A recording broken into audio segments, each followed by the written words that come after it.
بسم اللہ الرحمن الرحیم۔ السلام علیکم۔ آج 20 مئی بروز جمعرات ہم بات کریں گے نواز شریف کی جائیداد نیلامی کا پروسیس۔ کفر ٹوٹا خدا خدا کر کے اور بڑی مشکل سے آج وہ پروسیس کمپلیٹ ہوا۔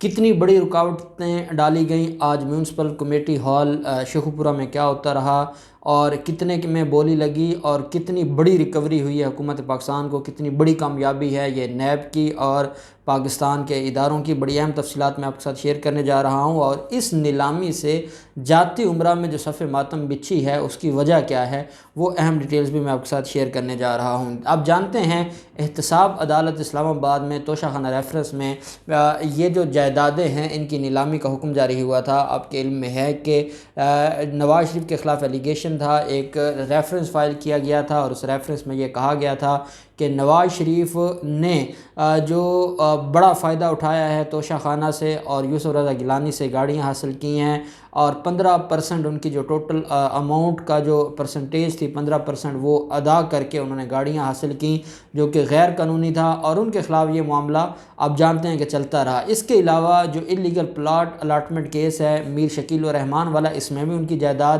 ضبطگی کے احکامات عدالت نے جاری کیے تھے، اور جو اسلام آباد ہائی کورٹ میں معاملہ ہے اپیلوں کا، اس میں بھی ملزم کی جو ہے وہ ناقابل ضمانت وارنٹ دائمی گرفتاری جاری ہو چکے ہیں۔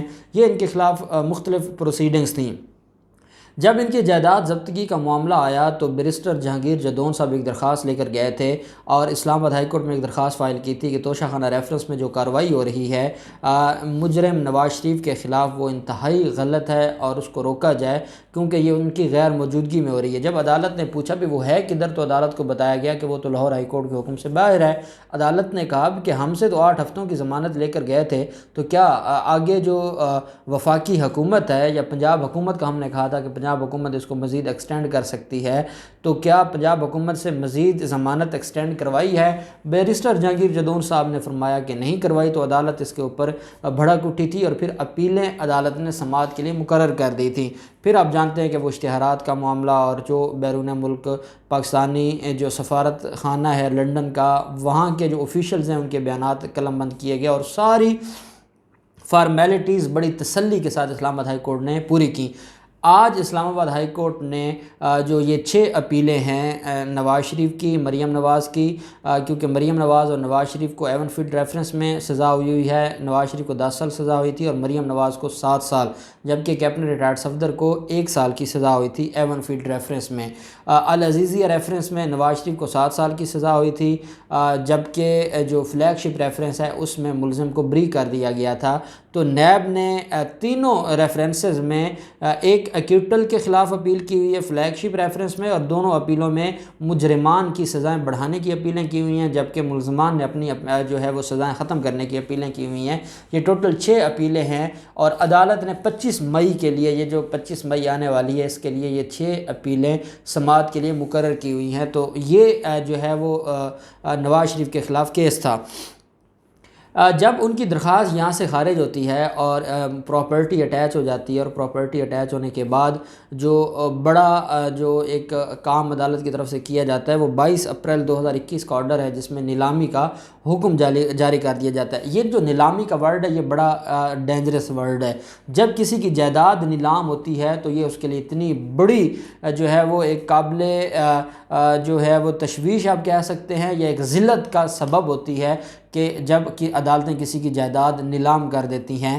آج یہ نیلامی کا پروسیس ہونا تھا، انہوں نے ایک ڈرامے بازی کی تھی۔ اسلام آباد ہائی کورٹ میں 3 لوگ گئے تھے اور 3 لوگوں نے وہاں جا کر درخواست فائل کی تھی کہ جو ان کی 3 جائیدادیں ہیں، 105 ایکڑ لاہور کے اپر مال لاہور میں ان کا گھر، اور یہ 88 کنال 4 مرلے جو شیخو پورہ کی فیروز وٹواں جو جگہ ہے شیخو پورہ کی، وہاں پہ یہ جو اراضی ہے، اس کے حوالے سے اسلام آباد ہائی کورٹ میں نیلامی، جو آج کی نیلامی تو اس کو رکوانے کے لیے عدالت میں سے رجوع کیا تھا۔ اسلام آباد ہائی کورٹ نے کل وہ درخواست ناقابل سماعت قرار دے دی تھیں۔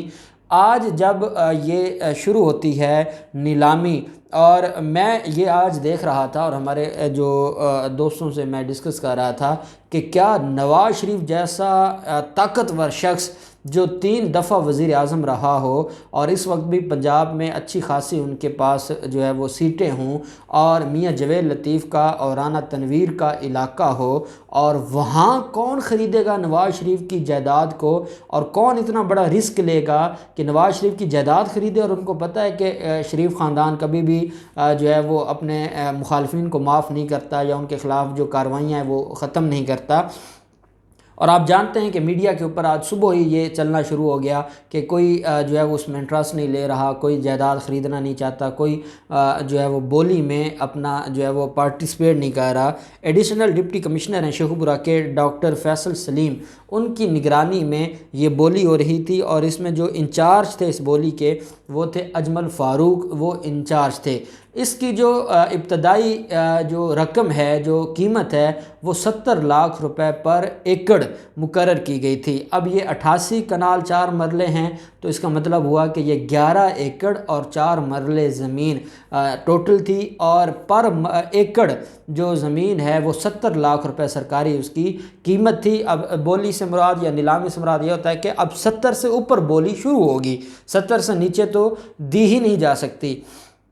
جب پروسیس شروع ہوتا ہے تو ایک محمد بوٹا، ایک جو ہے وہ، میں تو اس کو کہوں گا کہ وہ ایک محب وطن پاکستانی ہے، جس نے اتنا بڑا رسک لیا۔ اس کو پتہ ہے کہ یہ معاملہ عدالتوں میں ابھی چلے گا، کیونکہ پہلے ایک شخص اسلام آباد ہائی کورٹ گیا تھا، آج وہاں پر 6 لوگ دعوے دار تھے جو الگ الگ یہ کہہ رہے تھے کہ یہ ہماری وراثتی زمین ہے، یہ نواز شریف کی زمین نہیں ہے، ہماری وراثتی زمین ہے۔ وہ تو چلیں کہتا تھا نا کہ اشرف جو تھا وہ کہتا تھا کہ میں نے خریدی ہے، یہاں یہ کہہ رہے تھے کہ ہم نے خریدی نہیں ہے بلکہ یہ ہماری وراثتی زمین ہے۔ اس کے باوجود جو ہے وہ جو deputy commissioner, additional deputy commissioner Shekau پورہ تھے، انہوں نے کہا اب جائیں عدالتوں سے اپنی جائیں نا، اپنا ریلیف لیں۔ اب یہاں کہاں آ گئے ہیں؟ یہاں تو ہم تو عدالت کے حکم سے بیٹھے ہیں، اور ہم عدالت کے حکم سے سارا جو پروسیس ہے وہ کر رہے ہیں، تو آپ کو کوئی مسئلہ ہے تو آپ عدالت چلے جائیں۔ تو آپ اندازہ لگائیں کہ ایک شخص اتنا بڑا رسک لے رہا ہے، اور جس نے بھی بولی میں شامل ہونا تھا 10 لاکھ روپے زر ضمانت جمع کروانی تھی، اور اس کے بعد وہ بولی میں حصہ لے سکتا تھا۔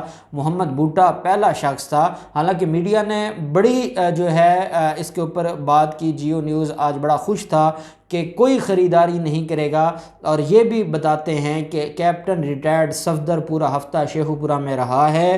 اور آپ کو یاد ہوگا مریم نواز کے شیخو پورہ جانے سے 2 دن پہلے کیپٹن صفدر بھی گیا تھا میاں جویل لطیف کے گھر، اور انہوں نے وہاں پورا زور لگایا کہ کوئی بھی پراپرٹی ڈیلر، کوئی بھی شخص وہاں پراپرٹی خریدے ہی نہیں اگر حکومت نے نیلامی کا یا عدالت نے نیلامی کا حکم دیا ہے۔ جب کوئی خریدار نہیں ہوگا تو نیلامی تو ختم ہو جائے گی، جب ایک دفعہ نیلامی ختم ہوگی تو پھر نئے سرے سے اس کا شیڈول بنے گا، پھر نئے سرے سے ہوگا، کوئی نہیں لے گا، پھر کیا ہوگا؟ یہ اتنی بڑی چال چل رہے تھے۔ مریم نواز اس کو خود دیکھ رہی تھی، مریم نواز اس سارے معاملات پر جو ہے وہ نگاہ ڈال کر بیٹھی تھی، ان کو اتنا بڑا نقصان ہو رہا تھا۔ وہ 1 روپیہ جنہوں نے حرام چرایا ہو یا حرام کمایا ہو، وہ 1 روپیہ دیتے ہوئے ان کو موت پڑتی ہے، اور یہاں تو کروڑوں روپے کی بات تھی۔ خیر، جب سارا پروسیس ہو گیا اور بولی میں لوگ شامل ہونا شروع ہو گئے، تو سب سے زیادہ جو بولی 70 لاکھ روپے سرکاری ریٹ تھا، جو سب سے زیادہ بولی تھی وہ 1 کروڑ 1 لاکھ روپے پر ایکڑ جو ہے اس کے اوپر اینڈ ہوئی، اور وہ محمد بوٹا ہی تھا جس نے 1 کروڑ 1 لاکھ روپے کا 1 ایکڑ خریدا۔ ٹوٹل 11 ایکڑ ہیں اور 4 مرلے ہیں، اس کا مطلب یہ ہوا کہ 11.25 کروڑ روپے کی زمین بکی ہے نواز شریف کی۔ 11.25 کروڑ نواز شریف کا آج سرکار کے خزانے میں جمع کروایا گیا ہے۔ آپ اندازہ لگائیں، یہ 11 ایکڑ تھے، اور لاہور کے جب 105 ایکڑ ان کے بکیں گے، جب نیلام ہوں گے تو سرکار کے خزانے میں اربوں روپے آئیں گے، اور یہ کچھ نہ کچھ تو چلے ریکوری، انہوں نے تو جتنا چرایا ہے اس کا تو کوئی حساب نہیں ہے، لیکن چلیں عوام کو کچھ تو ریلیف ملا نا، کہ ان سے کچھ ریکوری تو ہوئی۔ عوام کم از کم یہ تو کہے گی کہ انہوں نے ہمارے کھربوں چلائے تھے، چلے ہم نے اربوں روپے ریکور کر لیے، کچھ تو ہوا نا۔ کون سوچ سکتا تھا کہ نواز شریف کی جائیداد نیلام ہوگی؟ کون سوچ سکتا تھا کہ نواز شریف کے خلاف کوئی عدالت حکم جاری کرے گی؟ کون سوچ سکتا تھا کہ نواز شریف کی نیلامی کی جائیداد کوئی خریدے گا، کوئی خریدار ملے گا؟ کون سوچ سکتا تھا کہ بیوروکریسی اس جائیداد نیلامی کے پروسیس کو خود بیٹھ کر دیکھے گی اور اس کو کامیاب کروائے گی؟ یہ میں سمجھتا ہوں کہ ایک بہت بڑا آج کا جو دن ہے وہ بہت تاریخی ہے۔ اس کی وجہ یہ ہے کہ ایسا جو معاملہ ہے وہ بہت کم دیکھنے کو ملا ہے، اور ایسا کبھی نہیں ہوتا اب جب یہ جائیداد نیلام ہو گئی، کیونکہ پروسیس کمپلیٹ ہو گیا، نیلامی کامیاب ہو گئی، اب اس کی جو رپورٹ ہے وہ احتساب عدالت کو جمع کروائی جائے گی۔ احتساب عدالت جو ہے وہ خریدار جو محمد بوٹا ہے اس کو ٹائم دے گی، 1 ہفتے کا دے، 20 دن کا دے، 15 دن کا دے، اور اس کے اندر وہ اپنی پراپرٹی جو ہے، اپنے جو پیسے ہیں، اماؤنٹ ہے، وہ عدالت میں جمع کروائے گا، اور عدالت جو ہے وہ متعلقہ اتھارٹیز کو، جو ریونیو اتھارٹیز ہیں، ان کو حکم جاری کر دے گی کہ اس کے نام پہ پراپرٹی ٹرانسفر کر دی جائے۔ باقی جو دعوے دار ہیں وہ جائیں بھاڑ میں، وہ آتے رہیں، وہ عدالتوں میں درخواستیں دیتے رہیں۔ ان کو تھا کہ ایک دفعہ وہ اس کو رکوا لیں، وہ رکوانے میں ناکام ہوئے۔ اب اس کے بعد ان کے پاس جو ریمیڈی ہے وہ ختم ہو گئی ہے، اب تو معاملہ پھر آگے چلا گیا ہے۔ تو میں سمجھتا ہوں کہ آج کا جو دن ہے پاکستان کی تاریخ کا انتہائی اہم دن ہے۔ بڑے مافیا سے بڑی ریکوری ہوئی ہے، اور بڑے بڑے جو بت تھے، جو اپنے آپ کو فرعون سمجھتے تھے، آج وہ گرے ہیں۔ اب دیکھتے ہیں یہ معاملات مزید کہاں جاتے ہیں، جو بھی ڈیٹیلز ہوں گے ہم آپ کے ساتھ شیئر کرتے رہیں گے۔ اللہ پاک پاکستان کا حامی و ناصر ہو۔ بہت شکریہ، اللہ حافظ، پاکستان زندہ باد۔